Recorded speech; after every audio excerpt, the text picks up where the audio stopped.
Lição de número 6. Tema da lição: uma igreja não conivente com a mentira. Uma igreja não conivente com a mentira. Texto áudio se encontra em Atos dos Apóstolos, capítulo de número 5, versículo 3, abre aspas. Disse então Pedro: Ananias, por que encheu Satanás o teu coração para que mentisses ao Espírito Santo e retivesses parte do preço da herdade? Fecha aspas. Aqui na introdução nós temos o seguinte comentário. Um casal aparentemente despretensioso achou que podia lucrar às custas da santidade da igreja. Ao combinarem um ardil para enganar os apóstolos, Ananias e Safira estavam, na verdade, a serviço do diabo, o pai da mentira. Nesta lição, aprenderemos que é possível o crente não vigilante estar a serviço do diabo em vez de agir em favor do reino de Deus. Foi exatamente isso que aconteceu com Ananias e Safira. Tentaram obter lucro negociando valores do reino com crentes, valores do reino. Como crentes não podemos usar de engano, porque Deus sonda os corações. Cabe, portanto, a nós nos afastarmos do pecado pelo temor do Senhor. Muito bem. A Bíblia fala que o diabo é o pai da mentira. Se encontra em 8, versículo 44 do Evangelho conforme João. Disse Jesus: vós tendes por pai o diabo e quereis satisfazer os desejos de vosso pai. Está vendo que ele tem desejos, muitos desejos. Ele foi homicida desde o princípio, não se firmou na verdade, porque não há verdade nele. Quando ele profere mentira, fala do que lhe é próprio, o que é mentiroso e o pai da mentira. O diabo matou o primeiro casal que Deus colocou ali no jardim do Éden. Deus havia dito que se eles desobedecessem, comendo da árvore do conhecimento do bem e do mal, eles morreriam. E eles obedeceram a Deus e obedeceram a serpente ali, o diabo na figura de uma serpente. O Apocalipse chama o diabo de antiga serpente. Muito bem. E aqui é dito que o diabo tem desejos. Muita gente continua hoje satisfazendo os desejos do diabo, que são muitos. O ódio, a inveja, a ira, né, a falta de perdão, a arrogância, a prepotência, a vaidade e tantos outros sentimentos destrutivos que são alimentados pelo diabo, e as pessoas acabam cedendo a esses sentimentos, esses desejos. É importante nós levarmos em consideração também que nem todo mundo que se diz ser filho de Deus é filho de Deus. O filho de Deus é aquele que se submete a Deus e a sua palavra. Olha o que está escrito aqui em 1 João 3, versículo 8 a seguir. Quem comete pecado é do diabo, porque o diabo vive pecando desde o princípio. Para isto o Filho de Deus se manifestou para desfazer as obras dele. Versículo 9. Qualquer que é nascido de Deus não comete pecado, porque a sua semente permanece nele, e não pode pecar porque é nascido de Deus. Ou seja, a pessoa que é nascida de Deus, ela carrega consigo a semente divina, que é a palavra de Deus e o próprio Jesus Cristo. Metaforicamente falando, ele representa essa semente, porque semente pressupõe vida, e ele é a vida. Lá em João 12, 24, ele vai dizer o seguinte: se o grão de trigo caindo não morrer, ficará sozinho, mas se morrer, produzirá muito fruto. Jesus se identificou com um grão de trigo, morreu. E o resultado está aí. Você e eu, nós que cremos nele, somos resultado, somos fruto do seu trabalho. Isaías 53, 11. Ele veria o fruto do seu trabalho penoso e se alegraria. Versículo 9. 10. Nisto são manifestos os filhos de Deus e os filhos do diabo. Qualquer que não pratica a justiça e nem ama o seu irmão, não é de Deus. Então, quer dizer, a pessoa que é filha de Deus das principais características que identificam uma pessoa filha de Deus é a prática da justiça e o amor ao próximo. Praticar justiça não é fazer justiça com as próprias mãos, não tem nada a ver. Isso aí é justiça, né, humana, justiça que não tem valor nenhum diante de Deus. Praticar justiça é andar de acordo com os justos ensinamentos de Deus. É andar de acordo com os preceitos, os mandamentos, os ensinamentos, a doutrina de Deus. Isso é que implica em praticar a justiça. É viver uma vida de retidão, uma vida de santificação, uma vida de submissão, temor a Deus. Isso é que pode ser entendido como praticar a justiça. Só que as pessoas confundem. Quando a Bíblia manda praticar a justiça, as pessoas acham que tem que fazer justiça com as próprias mãos. A Bíblia nos fala lá no Sermão da Montanha, o próprio Jesus dizendo: bem-aventurados os que têm fome e sede de justiça, porque eles serão fartos ou saciados. Fome de justiça. Dependendo da versão, se você pegar uma versão mais moderna, vai falar que aqueles que têm sede e fome de fazer a vontade de Deus. Muito bem. Continuando aqui. No primeiro tópico, nos informa o seguinte: o diabo, o pai da mentira. A Escritura afirma que Satanás induziu Ananias a mentir. Disse então Pedro: Ananias, por que encheu Satanás o teu coração? Atos 5:3. Motivado pela cobiça e pelo desejo de obter lucro fácil, Ananias deu lugar ao diabo, que levou a mentir. Jesus já havia afirmado que o diabo era o pai da mentira. Satanás está por trás de toda a mentira e engano. O apóstolo Paulo viu o espírito do engano quando enfrentou Elimas, o mágico, Atos 13:10. O diabo será sempre mentiroso e nunca mudará. Vamos ver essa referência, portanto, em 2 a Tessalonicenses, capítulo de número 2, versículo 9 e 10. A esse cuja vinda é segundo a eficácia de Satanás, com todo o poder, sinais e prodígios de mentira, e com todo o engano da injustiça para os que perecem, porque não receberam o amor da verdade para se salvarem. A pessoa não recebe o amor da verdade para se salvar. Ou seja, a pessoa não ama a verdade. A verdade é a palavra de Deus. A verdade é Cristo. A pessoa não ama a verdade. E não amando a verdade, Deus vai enviar a operação do erro. Deus vai permitir que o diabo adentre o coração daquela pessoa, como fez com Ananias e Safira. É só não amar a verdade. É só não amar a Deus.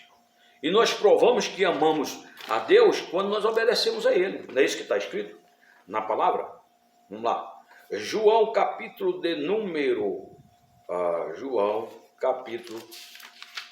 14, versículo 21, onde nos diz o seguinte: aquele que tem os meus mandamentos e os guarda, esse é o que me ama. Aquele que me ama será amado do meu Pai. Eu o amarei e me manifestarei a ele.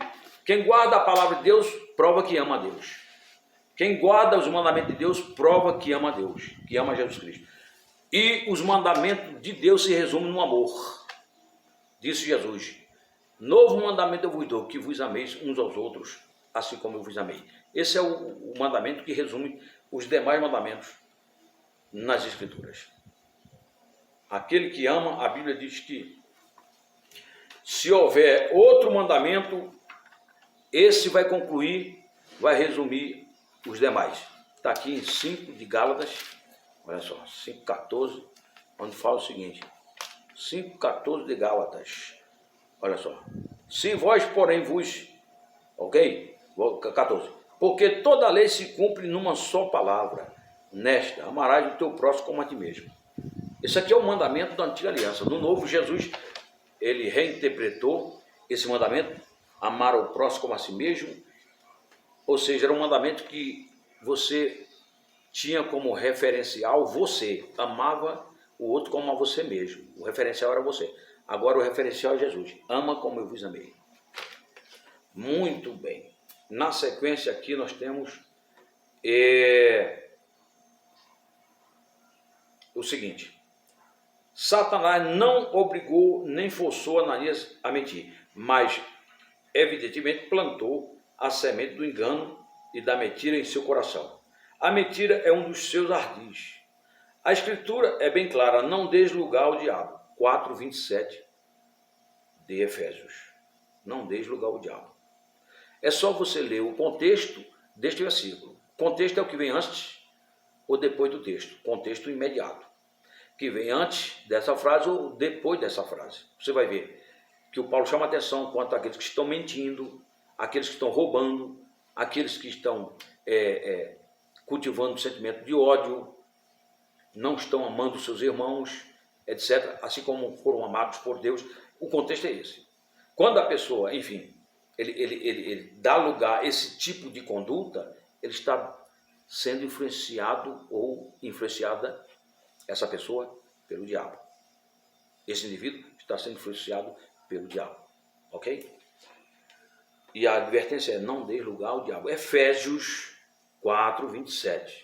É pequenininha essa frase, mas de uma profundidade muito grande. Por certo, Ananias sabia disso, pois estava na igreja, sendo doutrinados, eles, Ananias e Safira, doutrinados pelos apóstolos. A questão, portanto, não estava em não saber fazer a coisa certa, mas em subestimar o ardil do inimigo, que possui a capacidade de induzir a fazer as coisas erradas. É possível que o casal tenha flertado com a possibilidade de ganhar lucro e fama, fingindo estar fazendo a coisa certa. Duas coisas que não são em si mesmas pecaminosas, mas quando buscadas com a intenção errada, se tornam pecado. Na sequência aqui, não superestime o inimigo. Nós não podemos superestimar o inimigo. Superestimar é você colocar ele no topo, colocar ele como sendo, né, alguém que está acima de tudo e de todos. E nós sabemos que ele não é. Apesar de ser terrível, é terrível, porém derrotado, porque maior é o que está conosco. Então aqui, esses dois conceitos aqui são importantes na gente entender. Não subestimar, mas ao mesmo tempo, aqui na sequência vai falar para que nós não venhamos a subestimar. Superestimar e subestimar são conceitos diferentes. Vamos lá. Superestimar, quer dizer, colocar ele lá em cima. Superestimar, colocar o inimigo lá em cima. E subestimar, quer dizer, de baixo, colocar ele como se fosse um Zé Ninguém, um nada. E ele não é um nada. Se não é Deus na nossa vida, ele toca o terror, arrebenta, ele mata, rouba e destrói. Vamos lá. Vamos lá. O apóstolo Paulo orienta os crentes a perdoarem e não guardarem nenhuma raiz de amargura, segundo aos Coríntios 2:10, 11. Paulo está chamando a atenção para que a congregação lá perdoe uns aos outros. Porque se não perdoar, será derrotado. Aquele que não perdoar será derrotado pelo inimigo. Então não se pode subestimar o inimigo. Porque ele se aproveita das brechas. Se a pessoa não perdoa, está dando legalidade para ele. Se por um lado não podemos superestimar o inimigo, visto ele ter sido derrotado na cruz, Colossenses 2:15, por outro lado não podemos subestimá-lo, pensar que ele é um nada. Então são dois conceitos. Paulo orienta os crentes a se revestirem de toda a armadura de Deus para que possam ficar firmes contra as astutas ciladas do diabo. Efésios capítulo 6, versículo 10 a seguir. Expressão grega, astuta cilada, traduz o termo grego metadeias, de onde procede nosso termo português método. O diabo é meticuloso, trabalha metodicamente para enganar os cristãos. Vigiemos. Então, nós temos que estar atentos. Tá certo? Não podemos não podemos superestimar, coloca ele como se estivesse acima de tudo, superestimar, mas também não podemos subestimar, achar que ele é um nada, e sair por aí pecando, pensando que não vai ter consequências. porque ele vai se aproveitar daqueles que subestimam ele. Ok? Segundo tópico, nos fala o seguinte: o cristão e a mentira. A mentira é uma escolha. Um fato fica evidente em Atos 5, do 1 ao 11, tanto Ananias como a mulher Safira agiram livremente na questão envolvendo a venda de uma propriedade. Atos 5, versículos 1 e 2. Isso fica ainda mais claro quando Pedro, sob o discernimento do Espírito Santo, reprova Ananias por ter tentado enganar a igreja acerca do real valor da propriedade. Ananias não foi obrigado nem tampouco constrangido a agir de forma como agiu. Tanto ele como a esposa, que foi conivente com a ação dele, tomaram a decisão livre. Mentir é uma escolha que envolve natureza moral. Ora, para haver responsabilidade moral, é necessário que os nossos atos sejam feitos livremente, isto é, não estejam sob nenhuma força externa que nos obriga a praticá-los. Nesse aspecto comum, veremos mais à frente, eles não poderiam culpar ninguém, nem mesmo o diabo, pelo que fizeram. É isso. Então, eles pecaram livremente. O pecado é uma escolha. Pecar não é uma necessidade. Se fosse uma necessidade, nós não seríamos julgados e condenados por pecarmos. Aquilo que é necessário não é considerado pecado. Uma necessidade fisiológica, uma necessidade psíquica, não pode ser considerada, né, quando nós empreendemos e satisfazemos aquela necessidade, não pode ser considerada pecaminosa. Agora, o pecado é considerado aquilo que fazemos de forma a desagradar a Deus é considerado pecado. E o pecado, ou seja, aquilo que fazemos de modo a desagradar a Deus, não é necessário. A gente faz porque nós somos desobedientes. Não vigiamos, não oramos muitas vezes e fazemos coisas que desagradam a Deus. E são coisas que, aos olhos de Deus e à luz das Escrituras, são pecaminosas. Mas não são necessárias. Não são necessárias. Quando Safira e Ananias pecaram, eles fizeram uma escolha. E fizeram aquilo que não deviam fazer porque não havia necessidade de fazer. Se o pecado não é necessário, eles não tinham nenhuma obrigação de pecar. Mas pecaram porque não vigiaram e nem oraram. Foram influenciados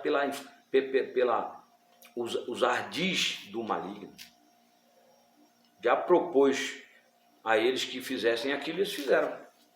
Por isso que Pedro fala, por que deixaste que Satanás enchesse o teu coração para mentir ao Espírito Santo? Assim por diante. Muito bem. Então, quer dizer, mentir é escolha. Pecar é escolha. E o homem será responsabilizado porque ele não seria responsabilizado se ele não fosse um ser moral. Mas se o homem é um ser moral, isto é, que tem a capacidade de escolher entre certo e errado, bem ou mal, justo ou injusto, verdade ou mentira, ele vai ser responsabilizado. Na condição de ser moral que é. Moralidade pressupõe isso, que a pessoa tem a liberdade de escolher. Se a pessoa não tem liberdade de escolher, ela não pode ser responsabilizada. Se ela fez alguma coisa, ainda que errada, por imposição, ela não pode ser responsabilizada, porque ela não teve outra alternativa. Agora, se ela teve a liberdade de escolher entre fazer ou não fazer, ela será responsabilizada. Daí vem o conceito de moralidade. Moralidade implica nisto, em você ter a liberdade de escolher entre certo e errado, bem e mal, verdade e mentira, justiça e injustiça, e assim por diante. Continuando. Atraído pela mentira. Se por um lado Ananias e Safira tomaram decisões livres, por outro lado, sofreram implicações de suas decisões. E Ananias, ouvindo estas palavras, caiu e expirou, quer dizer, morreu. Atos 5:5. Não podemos saber o que se passou pela cabeça de Ananias e Safira para agirem como agiram. O certo é que quiseram obter vantagem com a negociação feita.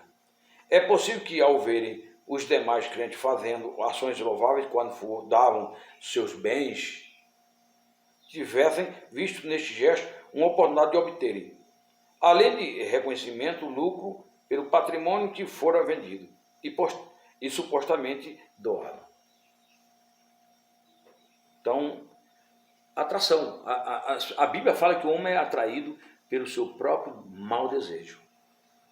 Quando o homem for tentado, diz a Bíblia, lá em Tiago 1:13, nunca podemos dizer que fomos tentados por Deus, porque Deus não tenta ninguém e por nada Deus é tentado. Deus é santo na sua plenitude e totalidade. O homem é tentado pelos seus próprios maus desejos. E na medida que ele vai alimentando aquele desejo se torna pecado. Ele vai crescendo e finalmente a pessoa consome aquele projeto maligno que ele está concebendo, que ele está projetando no seu próprio coração. Mentir tem consequência. Ao agir assim, Ananias e Safira não pensaram nas consequências de suas ações. Mesmo fazendo parte de uma igreja pentecostal onde os dons do Espírito Santo estavam em evidência, se expuseram a uma ação mesquinha quando resolveram mentir. Não somente os apóstolos, mas ao próprio Deus. Contudo, o preço pago por essas ações foi muito caro. Custou-lhes suas próprias vidas. As consequências do pecado. Romanos 6:23. Porque o salário do pecado é morte, mas o dom gratuito de Deus é a vida eterna em Cristo Jesus, o nosso Senhor. Então, consequências. O pecado ele implica em consequências. O pecado implica em consequências terríveis. Morte, pode ser morte social, morte familiar, morte espiritual, que é a pior de todas elas, quando a pessoa está morta espiritualmente falando, se ela morrer fisicamente vai para o inferno. E morte física. Agora, se a pessoa se converter a tempo, mesmo morrendo fisicamente falando, vai ser salva. Por isso que a pior morte é a morte espiritual, porque se a pessoa persistir em viver uma vida sem Deus e morrer ali, é igual o filho pródigo estava morto, assim Jesus ensinou. Ele estava morto, ele saiu da presença do Pai. Aí quando ele retornou, Jesus afirmou na parábola, ele estava morto e reviveu, estava perdido e foi achado. Então, se ele continua ali, na vida em que estava vivendo, se não tivesse retornado à casa paterna, já era, porque a morte espiritual trará como consequência uma morte eterna, que é a chamada segunda morte no Apocalipse. Aqui diz o seguinte, os Espíritos Santos estavam em evidência, isso, se expuseram uma ação mesquinha quando resolveram mentir, não somente aos apóstolos, mas ao próprio Deus. Contudo, o preço pago por essas ações foi muito caro, custou-lhes as suas próprias vidas. Antes de se praticar qualquer ação de natureza pecaminosa, é necessário pensar nas consequências que isso produzirá. Quantos crentes, muitos deles experientes, hoje também lamentam por não terem levado em conta as consequências das suas ações. Vigiemos,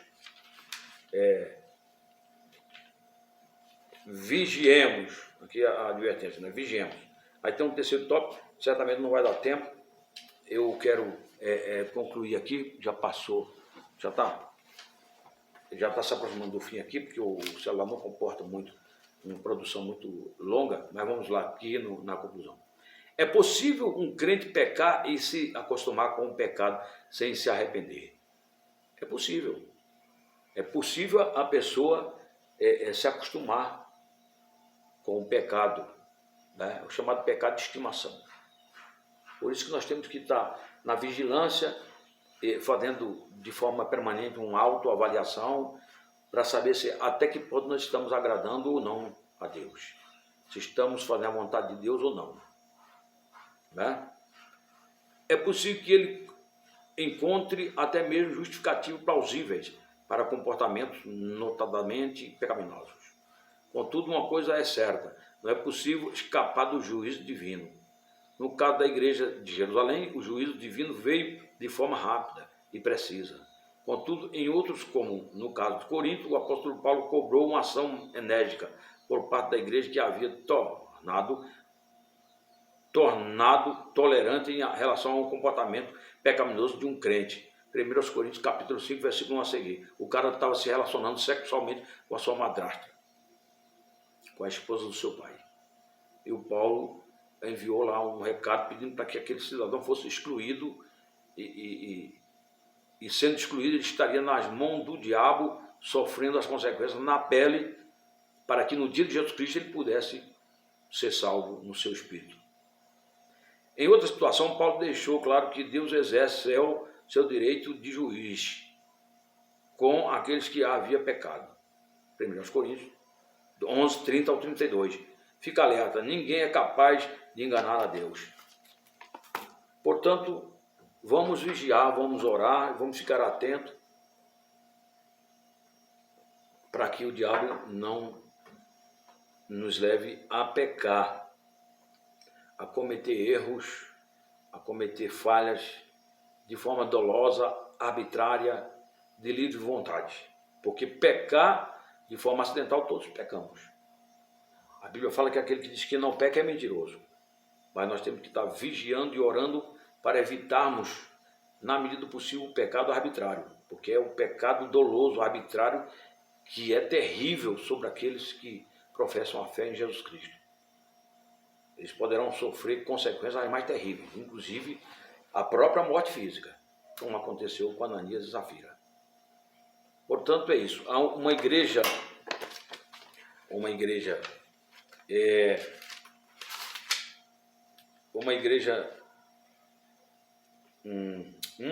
não conivente com a mentira.